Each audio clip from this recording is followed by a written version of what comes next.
Now that we have a solid understanding of what a supply and demand zone is and how to map it, the next logical step is to jump to the charts, run through some examples of simply just mapping out the supply and demand zones. Because one of the most important aspects of trading this approach is being able to effectively map and understand supply and demand zones, we're going to focus on actually drawing them and locating them on a price chart.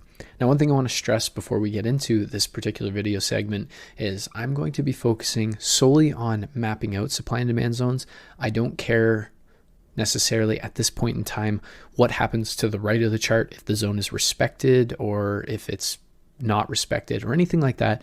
Simply put, I am focusing on range created supply and demand zones and pivot supply and demand zones so that we can conceptually see how we map them on a chart.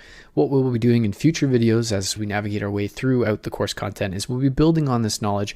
We'll be able to identify zones that have a higher probability of working out. We'll also be able to look at how price returns to these zones, the inner workings between supply and demand, and how they relate to the overall order flow, and also how higher timeframes and lower timeframes work together so that we can build high probability trade ideas. But the first and most important part of understanding this strategy is simply being able to map supply and demand zones effectively. So what we'll do is we'll jump on a chart. Here we have US dollar yen, and I'm using a 15-minute chart just so that we can get a little bit more price action to build supply and demand zones. Again, I'm not really concerned about the result of the zone in question, but instead I'm going to be just mapping them out. So stay with me as we go through these because some of them conceptually won't do anything, but we're going to build onto that as we continue. So we'll start initially on the left side of the chart here. And as we can see, price is caught in a fairly large range, sideways price action. And as we can see, price is caught between a high and a low, and price really isn't moving outside of this large range. And then we finally see an expansion to the upside. Now, of course, like I said in the previous video, if the particular range is over anywhere from 6 to 8 candles, chances are that range is too large and is either going to be seen on a larger time frame or simply as a zone that maybe you shouldn't be focusing your attention on. And in this case, both are true. This would be a larger range or a range on a larger time frame, as well as something that we can navigate our way just to the right, and we can refine it to a more important piece of the overall chart. And what we can see is we do have a sideways correction in price. We have price that's trapped more or less within this range of price, and then we get an expansion to the upside. Basically what we've been able to do is take this entire range and simplify it to something a little bit smaller, something that's a little bit more conceptualized into a smaller amount of candles. Although again, if I just move my bar, we have about 18 bars. We're really only concerned about 6 to 8. And what we can do is we can just begin to look at the 6 to 8. And what we can see based on the expansion to the upside is we actually have a sharp move to the downside followed by that expansion. So while we do have a range, we also have that pivot in the market. So what we'd be able to do from a supply and demand zone perspective is draw out a pivot demand using this sharp move to the downside to draw our zone. If we wanted to look to refine that to just one candle where the momentum of that move really arrived at, we could actually move it to this bearish candle before this large expansion to the upside that broke this range.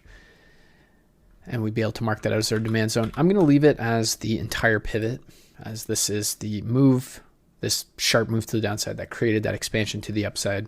And then we'll just keep moving forward from a price action perspective. So as we can see, price rapidly expands to the upside, and then we get a sideways bit of price action, or more specifically, we get a sharp move to the upside followed by an expansion, or in this case, we have a sharp move to the downside followed by a true expansion that actually breaks out of the larger range. So from that, we can build another demand zone, something just like this. And now we have a demand zone, and we can just keep moving on to this top section, and where we can see quite clearly that we have a sideways range in price, and then we have an expansion to the downside. So what we can view this as is a supply zone, and we can draw it with the lowest low of the range to the highest high. I wouldn't necessarily be including this wick in my supply zone for a couple of reasons. One, because it does extend the supply zone quite rapidly, and we're more interested in what's happened just before that move that expanded to the downside. But that being said, if we just do a really quick measurement of how much this zone really gets added onto, it's about roughly 2.5 pips. Is 2.5 pips really going to make or break your supply or demand zone? Not necessarily. So it's not a huge issue. And now if we just look at that, so we have this range in price, the expansion out of that range, we know it's a supply zone. What we can also see is that we actually get a sharp move to the upside followed by that expansion to the downside. So we can actually refine this particular supply zone to this candle, and now we have a pivot supply that we can be looking at.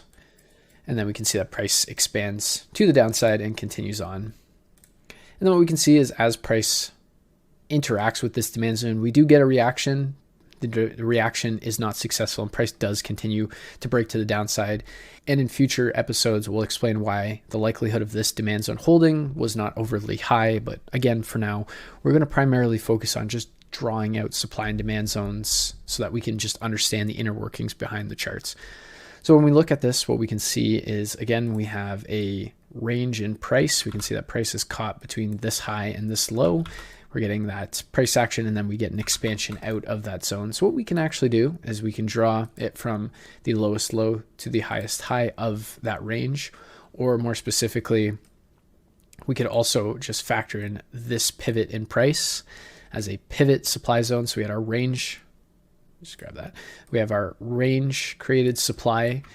We have our pivot supply, or what we can do is we can actually refine it one step further and go to more of the candle that created the momentum on the overall pivot. So we have 3 different ways to map out this particular supply zone, all of which are valid, and ultimately depending on how big and wide you want your supply zone. So something like this is about 12 pips. If we move to the pivot in itself, it doesn't really make it that much smaller, which is about 11 and a half pips. And then if we go to that last candle, this is where you'll get a much smaller, tighter, and more refined zone of 4 pips. There are times when using a refined zone are more advantageous from a risk to reward perspective. And there's times when you need a larger zone, especially if you're looking at something that's a little bit more higher time frame and you're waiting for price to return in to that zone, and then you're looking at lower time frame order flow to actually get involved. Again, we'll go through all of that, but just to get your mind thinking about some of these things. And like I said, there are many times where we're seeing that these supply and demand zones are just not holding, or we'll be able to build up frameworks of why these particular zones are not holding and what this is implying to the overall strength of the move or the inner workings of the order flow that we're seeing here on the chart. So now if we just keep moving on, what we can see is once we move to the downside, price forms another range, or specifically we get that sharp move before an expansion to the upside. And then if we just keep moving forward, again, we have a range or a sharp move and expansion to the upside. So we have 2 range created demands or 2 pivot created demands, depending on how you would like to view it. So if we created our range created demand here, we could draw it from the lowest low to the highest high of the range. We could simply factor in our pivot, which would be more so focused on these 2 bearish candles. We can see that sharp move to the downside before the expansion up. Or finally, the one last way we could refine this particular pivot is on the last bearish candle that creates the momentum that actually pushes that expansion to the upside. So a couple different ways of mapping that. And then again, we can move up to this next range created demand zone, which we can do from the highest high to the lowest low of the range. That would be our range created demand. We can see that we have that sharp move to the downside followed by an expansion to the upside. So what we can do is we can just map out the 2 bearish candles. Now, if we have an instance where there's a lower wick on the next candle, I like to also include that, because what ends up happening is if you only draw your zone to this point, and what you'll learn in entries is we start to put our stop losses based on the way the zones are positioned. And if we have our stop loss sitting here, the chances of getting stopped out end up being a little bit more increased, and we want to make sure that we're including the entire range of a particular zone, so we kind of have the highest amount of understanding of where price was delivering at that particular point within the premium and discount of the supply and demand zone itself. So in that case, just using the bottom wick ends up being a little bit more beneficial. And again, it only adds about 1.5 pips to the overall zone in question. So it's not something that's going to make or break a trade or make or break anything that we're doing, especially in this particular episode. So we keep moving forward. What we can see is we have a sharp move to the upside. We also have a range in price followed by another expansion to the downside. So we can suggest, so what this suggests is that we have a supply zone. We have range created supply, which we could factor in this wick, the highest high to the lowest low. This is a very large zone. This is a very large zone, about 15 pips. So what we can actually do is focus more on the pivot, which we would take these bullish candles. And again, this wick exceeds the bullish candle, so factoring it in is just a good practice to have. And then finally, what we can actually do is we can focus on the last bullish candle before that large move to the downside to refine our supply zone a little bit further. And we'll just keep walking through price a little bit further. And what we can see is we get a move to the downside. We get a sharp move to the upside followed by another sharp move to the downside. So what we can actually do is view this as a pivot supply zone. And we'll keep continuing on once again. And what we can see is we have a range. We also have a sharp move to the downside delineated by one candle. Again, this would be more of a refinement on our demand zone. Then we get that expansion to the upside. And we could draw it from the lowest low to the highest high of the range, which would be something similar to that. Or we could draw something more like that, which would be based on the pivot candle in itself. And what we can see when we're just looking at these zones from a conceptual standpoint is that there are a lot of zones that simply don't really hold at all. You get a reaction, but no real follow through. You get a reaction, but no follow through. You get no reaction whatsoever. You get a reaction that's decent. You get a small reaction, no follow through, so on and so forth. And again, we'll touch on how to frame up higher probability supply and demand zones and understanding what this is ultimately suggesting from an order flow perspective, having supply being respected and demand breaking or vice versa. But conceptually, when we're trying to understand what is actually happening on a supply and demand basis, we'll focus on this zone right here, just because as we can see, we get a move away. We have a range in price, which is suggesting that from a fair value perspective, a lot of orders were being changed hands at this point, and at some stage selling created more of a movement, which is why we've seen that expansion away. And then as we can see, as price returned back to the range and back into the pivot, we had a reaction that caused a follow through. We came close, we had another follow through, and then we tapped into it a little bit deeper, and then we got another follow through, which continued to push a little bit further as we see. So what that means and what's that suggesting on a chart and why this is important to us is when we're looking at a range created supply zone, for instance, what's happening, as I said, is there are multiple orders changing hands in this particular range. There's fair value being met, and at some point the sellers overpower and price is moved heavily to the downside. And then at some stage price will move up and down, basically gravitating back to this supply zone, basically rebalancing the imbalance that was caused by this large move. But what this means is an institution or a series of large orders were placed to propel this move to the downside as rapidly as it was. But generally speaking, this would have been a smaller portion of a larger order. Institutions are generally speaking unable to position themselves fully in one go because their order sizes are just simply too big. This is basically why we see this large drop. And what they're hoping to do and what they're setting out to do is for price to return back to those price points so that they can then execute the remainder of their position and continue on their overall trend or trade direction that is being facilitated. Because again, we're having a bunch of volume being pumped into the market here. The full order is not there. This might be 25% of the actual volume that they're wanting to trade. This process right here is basically building liquidity and rebalancing the orders to push price back into this area because there is willing supply at this level. And then once price reaches this supply, this is where 75% or the remaining 75% is pumped into the market, which causes price to move to the downside yet again.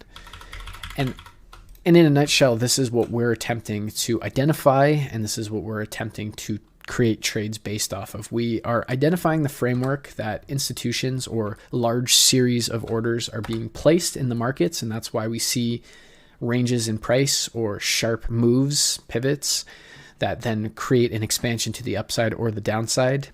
The sharper the move, the more likelihood that a large order has been placed in the market. And that's why not all moves are said to be equal, in which we can see that this move is much bigger than this move here. And especially this is an actual full move of that zone, whereas this move is actually broken into two moves. And if we look at something like this, where this is a much larger move than, say, something like this, but at the same time, from a fractal perspective, and this is something we're going to speak a lot to, is the fractal nature of the markets, things that are happening on higher time frames and going down to the lower time frames. What happens on the lower time frames happens on the higher time frames. What happens on the higher time frames happens on the lower time frames. They're one and the same, but the picture has to be built from one time frame to the next. The argument to be made is whether things happen on the lower time frame first or the higher time frame first. They go hand in hand, but conceptually, when you think about it, things need to be built on the lower time frame because the lower time frames are what build the higher time frames. And if you can understand the fractal nature of what's going on within the order flow, you can begin to piece together the higher time frame picture. It takes a lot more volume and capital to move the market, especially when we're looking at higher time frame moves versus lower time frame moves. And this is, again, how we start to build trades. This is how we start to quantify certain supply and demand zones and begin to map them out accordingly. So again, we have our range created supply and demand and our pivot created supply and demand. We've been able to identify areas where we have range and pivot, and being able to refine from a full-on range or a full-on range here and move it down to a pivot, or be able to refine down to even simply one candle. We have a lot of different options in terms of how we're drawing zones, how we're refining zones, and we can keep running through this process as price goes on. And again, as you run through this example, and I highly recommend that you now hit the charts and you start to look at these demand zones and supply zones, both range created and pivot created supply and demand zones, map them out on your charts. Again, you'll probably have a lot of zones that are just intertwined within each other. You'll have a lot of zones that simply don't work. They don't get respected, anything like that. And by the end of the exercise, your chart's probably going to look incredibly messy. There's really no other way to put it. But what this exercise is going to do is it's going to get you thinking. It's going to get you comfortable with mapping out supply and demand zones. And what you'll begin to do is train your eyes to see supply and demand zones. And one thing that I recommend doing after you've completed this exercise of just simply mapping out supply and demand zones, again, don't worry about what happens to the supply and demand zones. Just worry about mapping them out and understanding the order flow and understanding what's actually happening from a candle to candle basis. Again, we're going to build on this so that we can start to eliminate certain supply and demand zones from what we're actually looking at, and also understand the fractal nature of price action and seeing a move like this, being able to capitalize on that short-term sell while also looking for buys on, say, a 1-minute chart, things like that. We're going to dig into all of these concepts, but the first and most important step is just getting comfortable drawing out the zones, drawing out the price action, drawing out the ranges, drawing out the pivots, understanding that interaction, looking at the different ways price moves out of these ranges. Do we get a full-on move? Do we get corrective moves where price is struggling to move up and down? Price is somewhat balanced. Do we get ranges being created? What is that suggesting?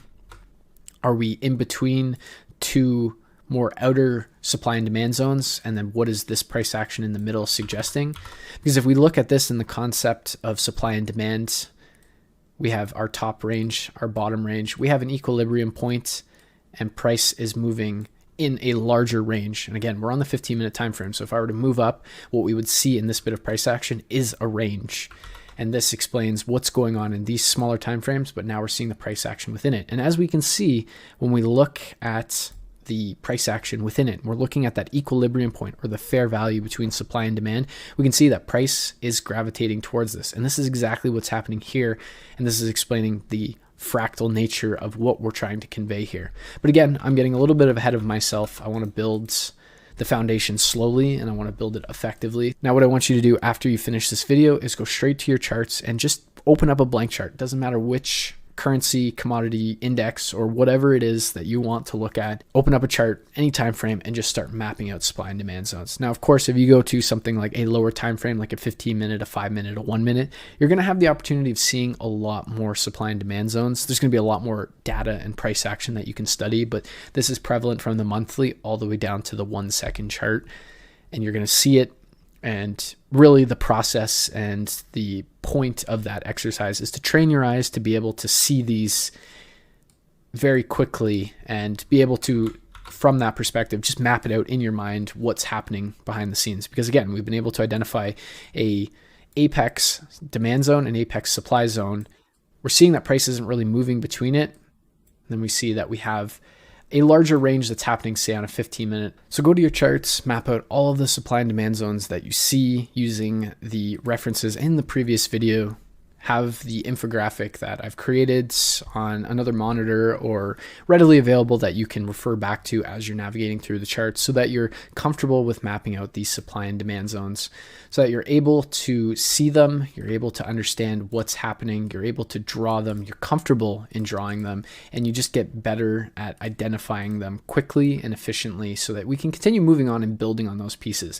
Because it's incredibly important that you have a strong foundation of identifying these supply and demand zones, being able to draw them, being able to map them, being able to see them on a chart, being able to understand what's happening when ranges are created, seeing what's happening when you see pivots in the market, and being able to map them out efficiently and effectively so you can make decisions. Again, we're going to build on this sort of knowledge. We're going to be able to understand what these supply and demand zones mean, what happens when a supply zone is broken or when a demand zone is broken, what the significance of a return back to a zone may imply. All of these building blocks we're going to build on, but at this point, the main and primary focus you should be having is just getting comfortable mapping out supply and demand zones.